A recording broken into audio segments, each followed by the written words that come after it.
What attracted me to this movie from the beginning was this question of genius, how it taints and changes your relationships with everyone you love or hate or meet. Welcome to Watch Mojo, and today we're counting down our picks for the things you should know about the 2024 Bob Dylan biopic, A Complete Unknown, starring Timothée Chalamet. Bob Dylan was this name I knew was held in reverence, and I knew I was supposed to respect. If you were in the in crowd, that's a name you get behind.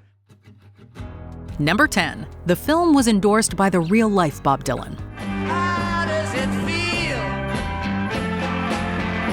to be on your own? We can imagine that the filmmakers behind A Complete Unknown were understandably nervous about presenting their film to the famously mercurial Dylan. After all, he is notoriously press-shy and hardly a fan of opening up in a traditional way. So a film about his early years in the music industry might be like reopening old wounds. Then you better start swimming or you'll sink like a stone, for the times they are a-changing.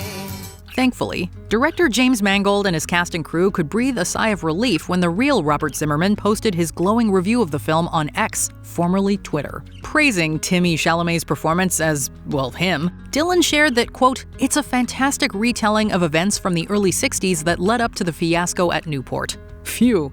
Like a complete unknown,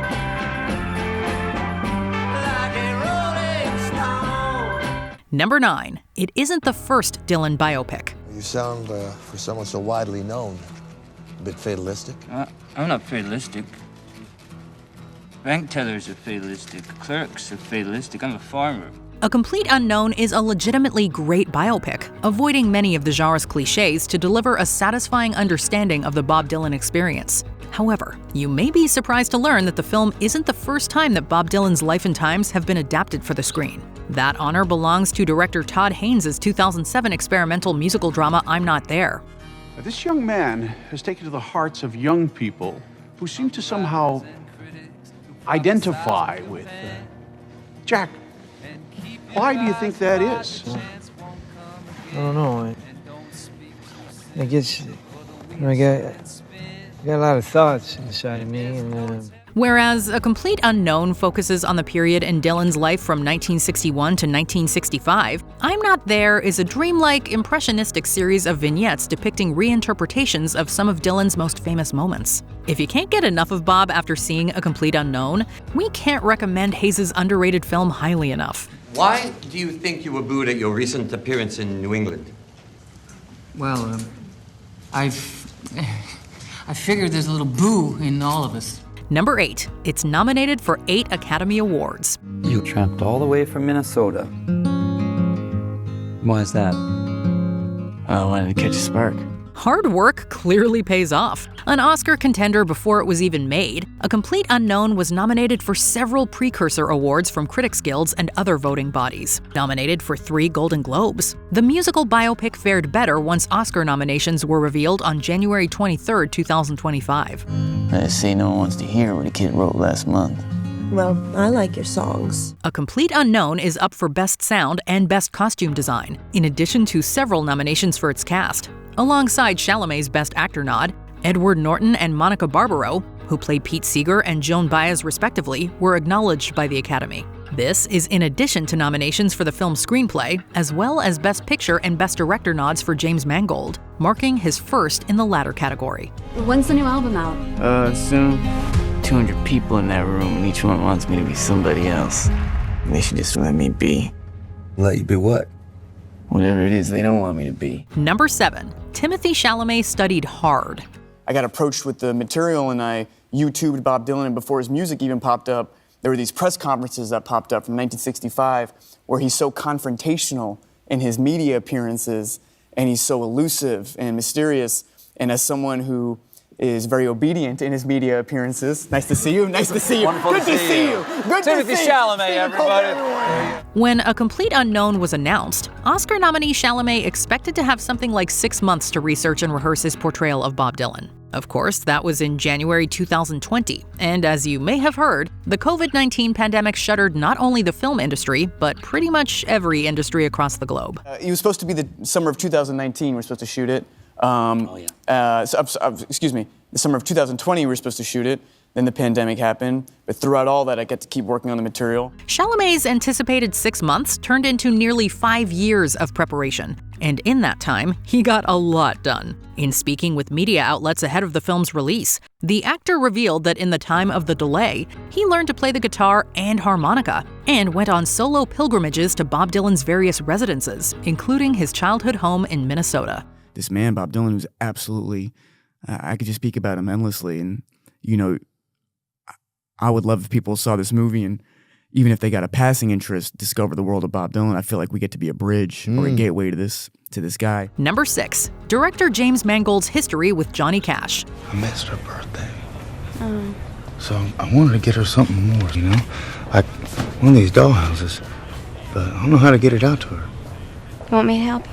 This veteran director has been around the block before. Mangold has covered nearly every genre under the sun, from crime thrillers to rom-coms to Marvel movies to, crucially for our list, musical biopics. In fact, nearly 20 years before A Complete Unknown's debut, the studio formerly known as 20th Century Fox put out Mangold's Johnny Cash biopic Walk the Line. I always liked that song of yours, Times Are Wastin'. Let's do that one. Oh, come on, I don't know about that. How about your hit song, Big River? That's a good song. Well, Big River ain't a duet. Let's do Times Are Wastin'. John, I am not going to sing that song. Telling the story of the country legend's entire life, including his tumultuous marriage to June Carter Cash, Walk the Line saw Reese Witherspoon winning an Oscar for her portrayal of Carter. Notably, Cash also appears as a character in A Complete Unknown, with Boyd Holbrook, a regular Mangold collaborator, taking over the role from an Oscar-nominated Joaquin Phoenix. I'm not sure they want to hear what I want to play, Johnny. I want to hear it. Number 5. COVID-related delays resulted in recasting. You came here with nothing but a guitar. You never talk about your family, your past. People make up their past, Sylvie. They remember what they want. They forget the rest. As the old saying goes, you win some, you lose some. That was the case in the production of A Complete Unknown. Chalamet won extra years of preparation because of COVID. But the film ultimately lost out on casting some talented actors because of pandemic-related delays. Alongside Elle Fanning's casting in May 2023, James Mangold also announced that Oscar nominee Benedict Cumberbatch would portray iconic folk singer Pete Seeger. Hey, Pete. Hi. How you doing? Good. Nice Great to see you. How you doing? Hey, me around the world in 80 days, huh? It's a magic carpet ride. Just full of wonder. Full of wonder. This is Becca, by the way. Nice to meet you. This is my wife, Toshi. Nice to meet you. I absolutely love your music. I'm such a big fan, Mr. Seeger. Pete. That July, Mangold also revealed that Parks and Recreation and The Last of Us star Nick Offerman would play musicologist Alan Lomax. Due to scheduling conflicts, Cumberbatch and Offerman were respectively replaced by Edward Norton and Norbert Leo Butz. I hear Bob is playing electric. Not on our stage, he isn't. Number 4. All on-screen performances were captured live. It's not only just you singing and playing, and also Edward Norton. Yeah. It's not just you, recorded doing this. You're playing live to camera.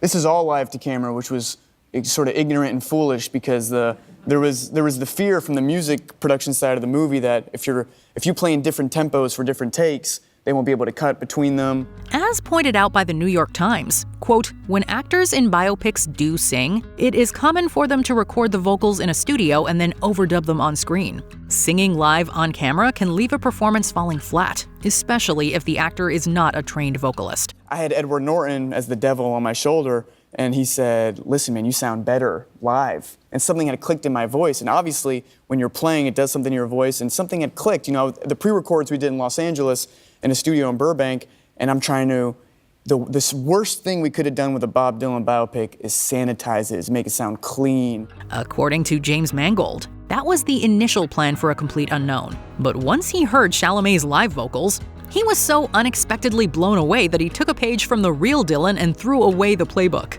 While you don't see them in the film, supervising music editor Ted Kaplan revealed that every single performance in the film was recorded all the way through.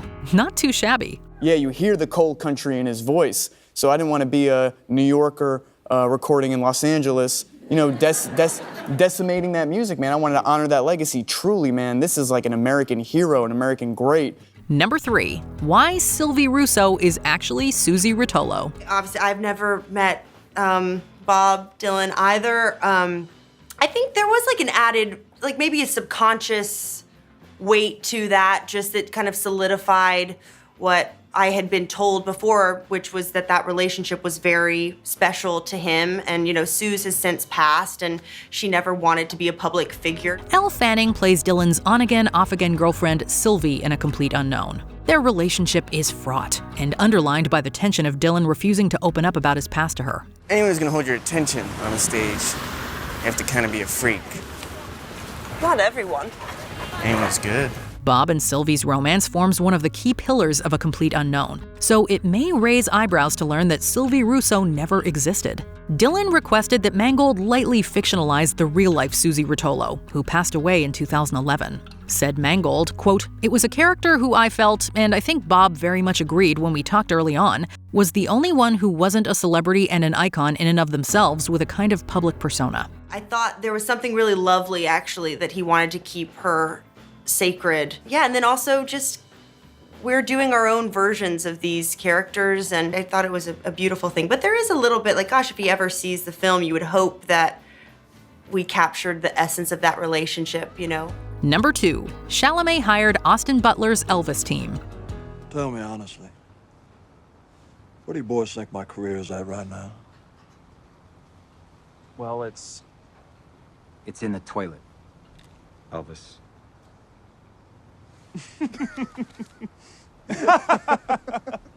You hear that, Jerry? Oh, Lord. I knew you were the right guys for this job. While Chalamet didn't quite get his wish for Austin Butler to reprise his Oscar-nominated role as Elvis Presley in A Complete Unknown, it seems as though he went ahead and secured the next best thing. That would be Eric Vitro, Tim Monick, and Polly Bennett, the trio that prepared the aforementioned Butler for director Baz Luhrmann's flashy 2022 biopic Elvis. And I also found like my voice had like a baritone, and it all sounded clean. And I was doing vocal warm-ups with Eric Vitro, who was this vocal coach who helped me on Wonka and helped me sing grand on Wonka. And then here I would listen it back and I'm like, man, this sounds too clean, Coaching Chalamet on vocals, dialect, and movement specifically, the actor told GQ that, quote, "I've basically been working with his entire Elvis team for my Dylan prep. I just saw the way he committed to it all, and I realized I needed to step up." Maybe Chalamet should be thankful then that he's not stuck with his Bob Dylan voice the way Butler couldn't seem to shake his Elvis accent. Back when I was starting out, some people wanted to put me in jail, even kill me, because of the way I was moving. So they cut my hair, they put me in uniform, and they sent me away. Before we continue, be sure to subscribe to our channel and ring the bell to get notified about our latest videos. You have the option to be notified for occasional videos or all of them. If you're on your phone, make sure you go into your settings and switch on notifications.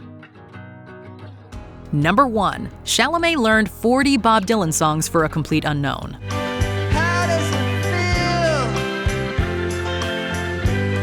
to be on your own? As we mentioned a bit earlier, Chalamet not only immersed himself in Dylan's life to play him, but also picked up 2 new instruments and played them live. As if that wasn't enough, 5 years of prep time allowed Chalamet the flexibility to learn 40 songs from the widely revered Folksman's catalog. And you better start swimming or you'll sink like a stone, for the times they are a-changing. Said Chalamet to Entertainment Weekly, quote, "It was important for me to sing and play live, because if I can actually do it, why should there be an element of artifice here?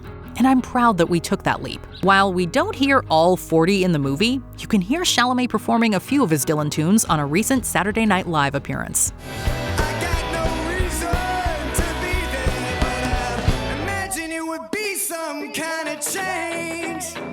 Have you seen A Complete Unknown? What did you think? Be sure to let us know in the comments below.